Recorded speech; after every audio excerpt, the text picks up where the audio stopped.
25, 26, 27, 28, 29, 30. Hello once again. Welcome to Esoteric Enigmas. Today we'll be talking about the Black Knight satellite. The year is 1899, and Nikola Tesla, the famous inventor, is experimenting with a new radio in his laboratory, the Tesla Experimental Station in Colorado Springs. 5 years earlier, the 20-year-old Guglielmo Marconi made his first radio transmitter in Bologna, Italy. Suddenly, Tesla hears a signal come through. It is not static or some random noise. He can hear a pattern that indicates it is from an intelligent source. Though the Serbian genius is unable to decipher the repeating pattern, he is able to triangulate the source. Radio is new technology, so there are a limited number of people broadcasting. He is surprised to discover that the signal is not coming from one of the few transmitters on Earth, but instead is coming from outer space. This is 50 years before NASA was even founded. So who is sending out this signal? Tesla published an article in 1901 titled Talking with the Planets.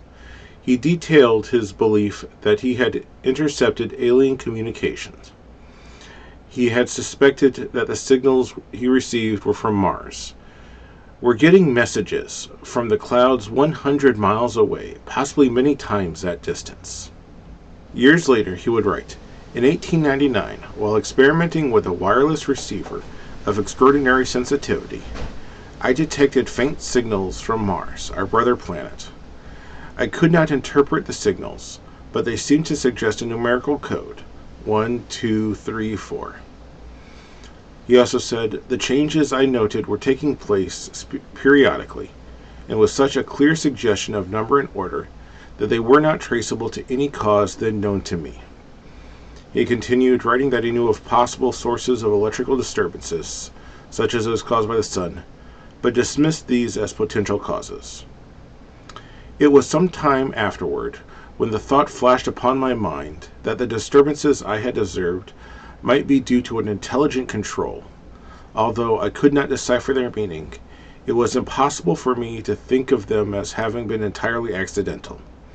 The feeling is consistently growing on me that I had been the first to hear the greeting of one planet to another.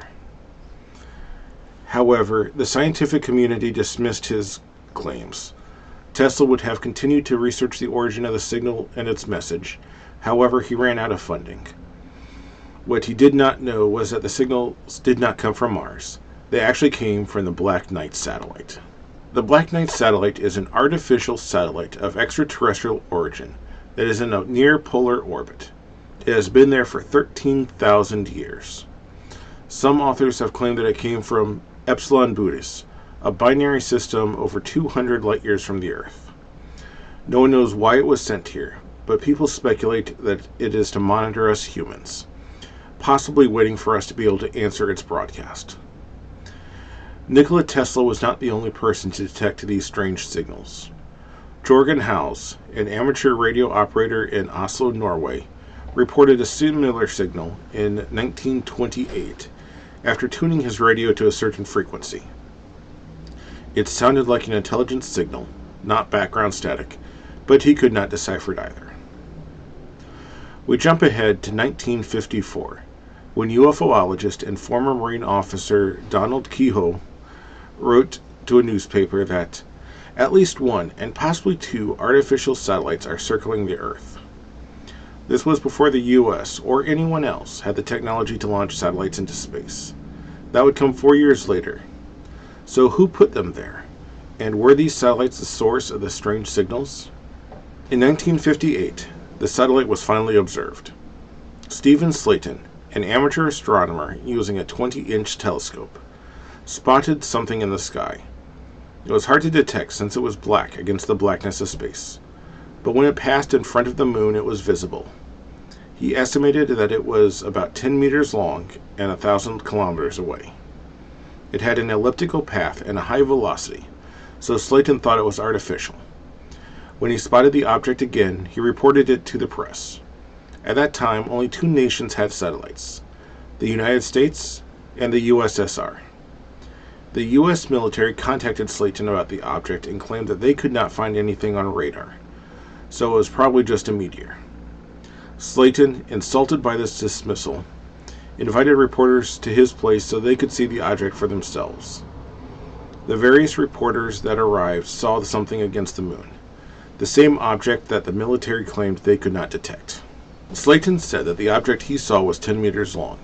Sputnik 1, which was the first satellite, and it was put into orbit just 1 year earlier, measured just 2 feet across, not including the antennas. No one on Earth had the technology to launch something that big into space for a few more years. In 1960, American astrophysicist Ronald Bracewell published an article in the scientific journal Nature. He claimed that an automated alien probe was trying to make contact with the Earth. He cites the strange radio signal that Jorgen hauls, as well as others, as proof of this. Is this where the Black Knight satellite theory first appeared? Gordon Cooper was a former fighter pilot and astronaut. In 1963, he flew solo in the Mercury Atlas 9 mission, the final space mission of the U.S. Mercury program. On May 15th, Cooper boarded the Phase 7 capsule. The Atlas rocket launched the capsule into orbit just after 8 a.m. The capsule made a total of 21 orbits over a period of 33 hours. During its 15th orbit in Mercury 9, Cooper claimed to have seen an unidentified object in orbit around the Earth. He radioed back to NASA about it, and they confirmed that they were tracking it. He is another witness of the Black Knight satellite in orbit. In 1973, Duncan Lunan, a Scottish researcher and writer, published an article in the Fortean Times, a magazine about anomalous phenomena. In his article, he discussed various anomalous radio signals that were recorded in 1928 and 1950. He determined that they were not random. Instead, they were from a satellite orbiting the Earth. He also found a pattern to the signals, which allowed him to translate them. By plotting these signals on a graph, he found that they formed a star chart. And he went on to say, "When I tried graphing the signals to see if that would work, to my astonishment, I found what appeared to be a readable message, giving Epsilon Bootes, Izar, as the origin star of the spacecraft, and its arrival date as 11,000 BC. He determined the date because the star map showed Arcturus was slightly out of place, but when he adjusted for the movement of the stars over time, the chart matched how the stars would have looked 13,000 years ago." In the 1990s, American military expert Tom Erickson, who was writing about the Black Knight satellite, concluded that it had a special graphite coating that makes it invisible to radar by absorbing the radar waves.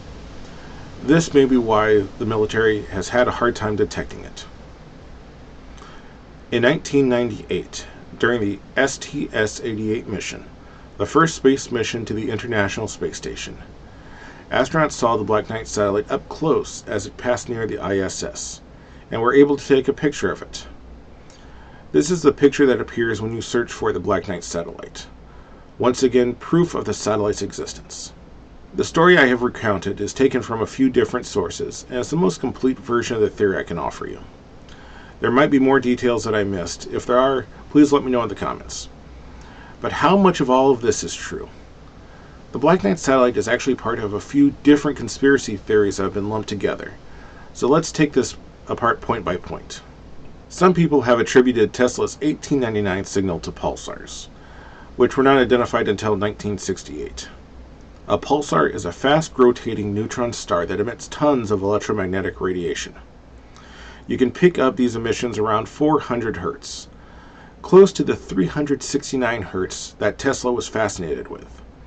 While this is plausible, and maybe even likely, none of the experts were there at the time to hear the signal, so we'll never know for sure. The signals that Jorgen Hals detected were long-delayed radio echoes. There are a variety of causes for this that are still not fully understood. Donald Kehoe graduated from the U.S. Naval Academy as a second lieutenant in the Marine Corps, though one of my sources claims he was never in the military. In 1922, his arm was injured in a plane crash in Guam. While recovering, he took up writing as a hobby. He returned to active duty, but the injuries caused him continuing problems, and he resigned in 1923. His first book came out in 1928, Flying with Lindbergh, after he managed a coast-to-coast tour by Charles Lindbergh. Prior to this, he had already written several short stories for various magazines. During World War II, he returned to active duty as an instructor and reached the rank of major. Then, in 1950, he published his first book on UFOs, The Flying Saucers Are Real, while there was a major UFO craze in the U.S. A second book, Flying Saucers from Outer Space, came out in 1953, just before his interview, where he says there are artificial satellites. He also released a third book, The Flying Saucer Conspiracy, in 1955. Could he have been saying that just to generate more sales? Unfortunately, he died in 1988, so he is not available to tell us. Other people have searched for Slayton's object, but no one else has reported being able to find it. Ronald Bracewell did publish an article in Nature about the possibility of an alien probe in our solar system. He does mention Tesla and Howells. However, his article does not mention the Black Knight satellite. There is a link to the article in the description box. While Gordon Cooper had reported seeing multiple UFOs during his life, including over West Germany while he was an Air Force pilot, and at Edwards while testing a precision landing system, he denies having seen anything during the Mercury flight. The transcripts NASA's released of Mercury 9 do not show any conversation about UFOs or strange objects in orbit. Duncan Lunan, who had originally claimed that the Black Knight satellite had come from Epsilon Boötis, has since retracted his claims. He has said that he has made some outright errors and that his methods had been unscientific. In fact, his article in the 14th Times never even mentioned the Black Knight satellite. He had speculated that the source of the signal was from the moon's orbit around the Earth. Lunan has said his research has nothing to do with the Black Knight nonsense. In 1998, during the STS-88 mission, the first space mission to the International Space Station, a piece of space debris was photographed. These photographs are the famous and pretty much only shots you will find of the Black Knight satellite. Space journalist James Oberg considers it probable that these photographs are of a thermal blanket that was confirmed as lost during an EVA, or extravehicular activity, by Jerry L. Ross and James H. Newman. During the mission, the Space Shuttle Endeavour took the Unity module to the space station. Once it was docked, Ross and Newman conducted a spacewalk to attach various hoses and data cables between the modules and the rest of the space station. During that walk, they said that they lost a piece of thermal shielding. Here is an excerpt from the transcript between Ross and Commander Robert Cabana in NASA. Cabana: Jerry, one of the space covers got away from you. Ross: how did it do that? Cabana: Jim saw a tether, I'll guarantee you. Where did it go? They took pictures of it as it drifted away so they could show Houston the missing piece and get a replacement. NASA cataloged the thermal blanket as item number 025570. A couple days later, it re-entered the atmosphere and burned up. I heard that you can search the item numbers on NASA's website, but I could not find an option to do so. As far as the name Black Knight satellite goes, I cannot find when it first appeared. None of the other researchers seem to know when it first appeared either. One article suggests that it came from a translation of a 1972 Soviet science fiction novel, The Destruction of Fana, in which a civilization on the planet Fator destroys itself with nuclear weapons, and they send the Black Prince satellite to contact the Earth. My guess is the name came about during the age of the internet, when these different stories were mashed together and floated around on social media as people shared the theory. As with a lot of rumors and theories on social media, posts cite and link older posts that do the same for even older posts that have long since disappeared. So it is impossible to say when the name first appeared. I first read about the Black Knight satellite in the early 2000s, and I know that it was before even then. When I first sent the script to my editors, I was surprised that none of them had even heard about the Black Knight satellite. I did not hear about it myself until I was an adult, but I had not realized how obscure the theory really is. While it did appear to have circulated among certain groups over the years, it seems to have fallen into obscurity. Then in 2017, the theory was brought back when Daisy Doon wrote an article for Mail Online. She included a video that supposedly showed the Black Knight satellite being shot down. By whom? Why, by a secret Illuminati warplane. This took the internet by storm and renewed some interest in the theory.